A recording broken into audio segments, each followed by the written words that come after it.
So you remember that time I came up here in the river with the 9 and I cut him a new channel over there?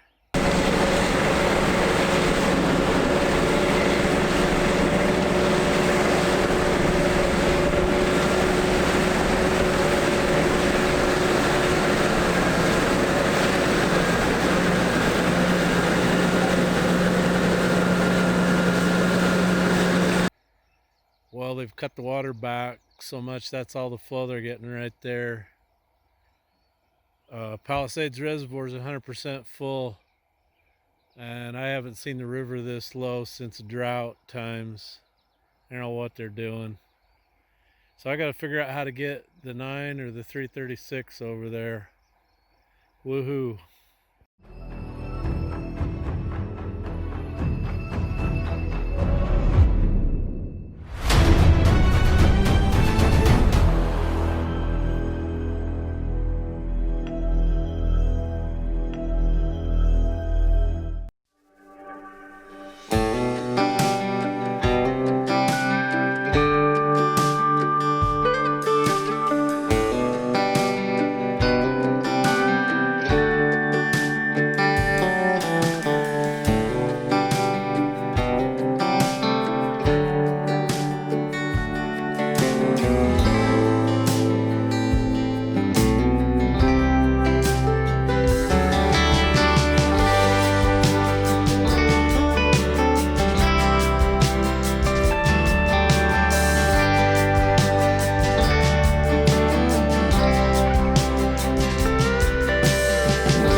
So I'm up in this feeder channel in part of the Snake River, and what I'm doing is coming through here and digging a channel.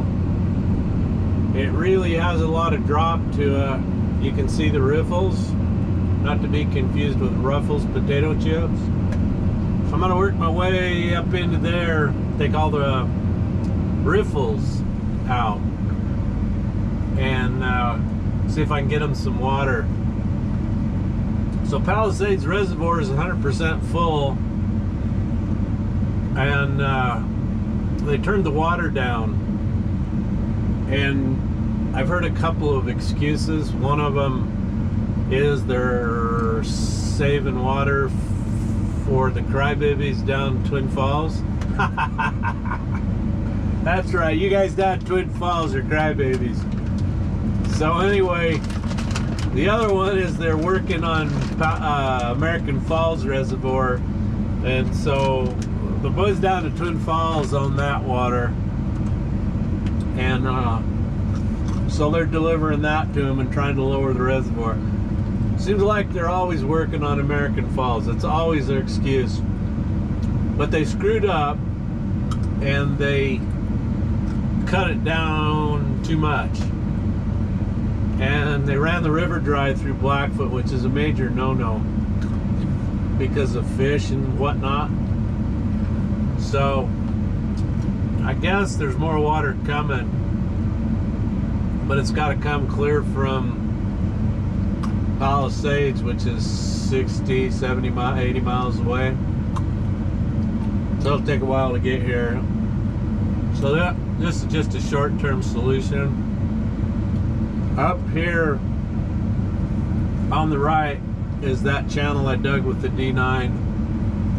I don't remember what video that was, but I spent a lot of time in here dozing. So I dug that channel over there. I got a small one over here and kind of an island in between. So I'm causing a lot of turbidity today, but the turbidity cannot go back in the river. It's going down in the canal. So I'm sure those of you that freak out when you see this done say, you know, if you're from California and you say, you can't do that. Well, horse manure, when it comes to food and the water to grow it and the billions of dollars, well, hundreds of millions of dollars in my state, growing potatoes, sugar beets, hay, grain, corn, all kinds of stuff, barley. When it comes to that, they pretty much just say, well, is there water in the river? Yeah, then go get it. So this is the gravel that we have underneath the ground here in southeastern Idaho. Makes awesome road base. You can crush it, make chips, make 3/4. Makes great concrete. It's got lots of gold in it if you had the time to get it out, the money. It's flour gold. It's pretty microscopic, but it's in here. Lots of black sand. Anyway, that's all this is just cobble wore down to that size with a lot of sand in it, a lot of fines. Actually, there's, as far as fines go, I just basically mean the sand. You don't find a lot of 200 in it. So it's not expandable material, makes an excellent road base. You put 2 or 3 feet of this down for a main highway and it'll last for 100 years because it won't hold the water. Water goes through it like a screen door, and so it can't freeze and expand.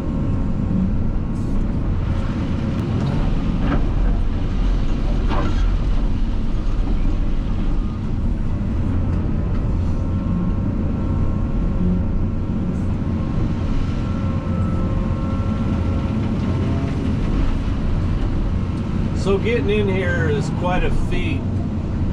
I have to come in a skinny road, and then there's a road that comes back in here that's been graveled. And geez Louise, 25, 30 years ago, I came in here with a cat and a scraper, and Matt was probably 10 years old maybe, and he was push loading me, and I hauled the gravel out of the river bottoms to build the road.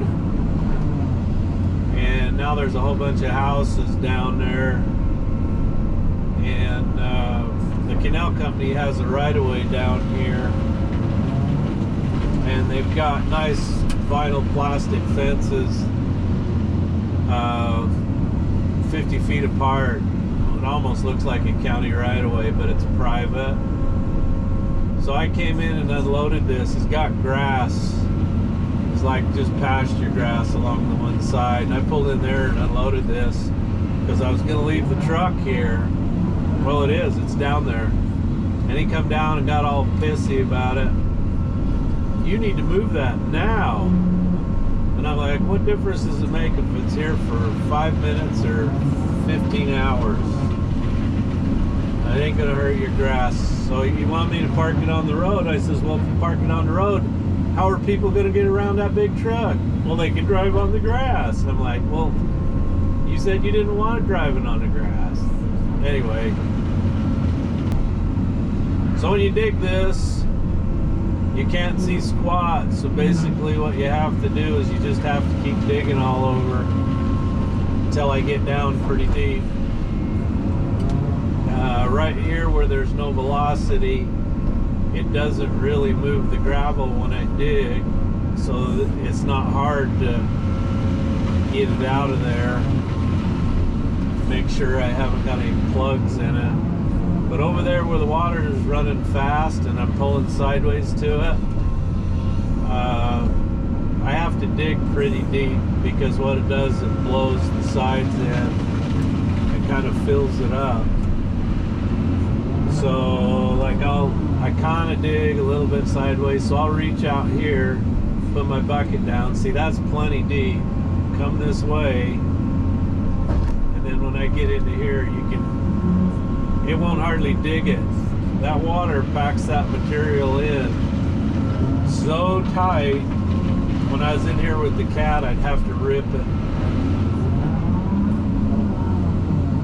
So we're good there, so I'll just come down here, make sure that I haven't got a trailing or a large chunk of crap, and I just do that all the way over here to where it's not, the velocity's a little slower, and then I know I'm not going to have a big gravel bar there.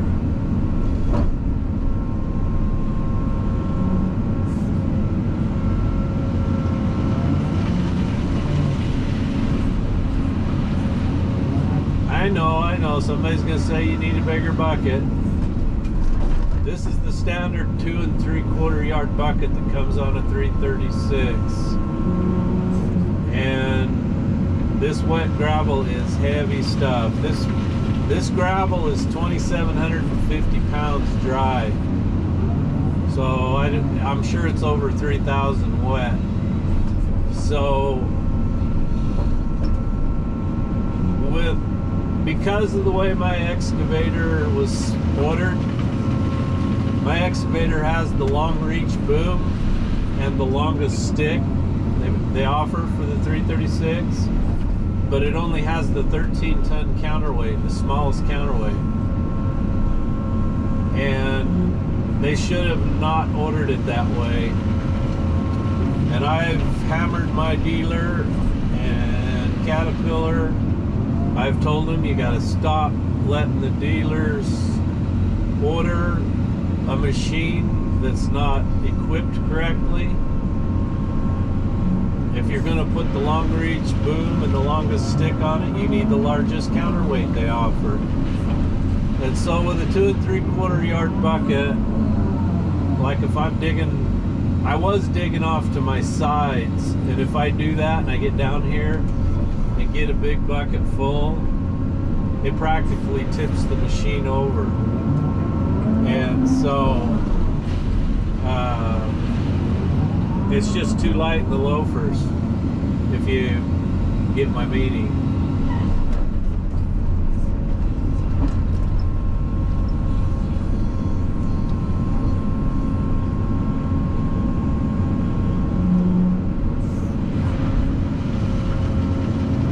Waiting to find about a ton nugget. A nugget so big it fills that bucket. And then I'm going to turn the camera off, delete the video, and you'll never know it.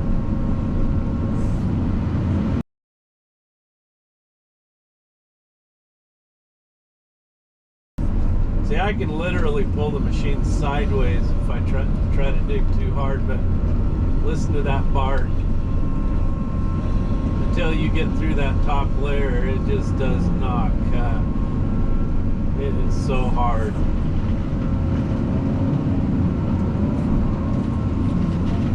So, what's going to happen to this big old pile of gravel? I don't know.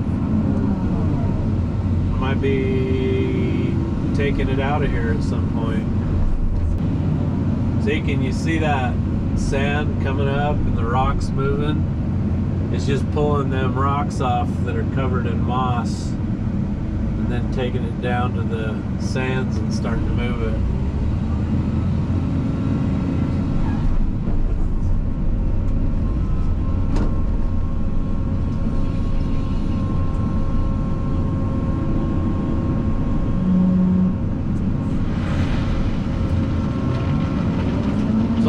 You know, it'd be really cool to have like a 60-inch bucket on here, but I don't think it'd handle it.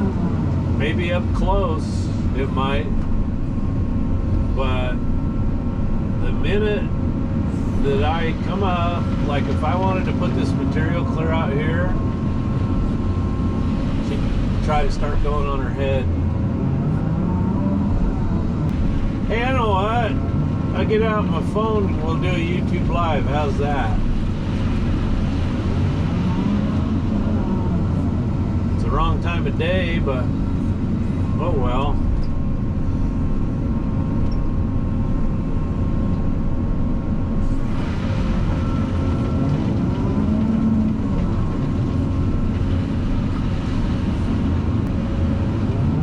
So if you notice over there on the bank, you see the old high water mark, and then you come around here where I haven't dug.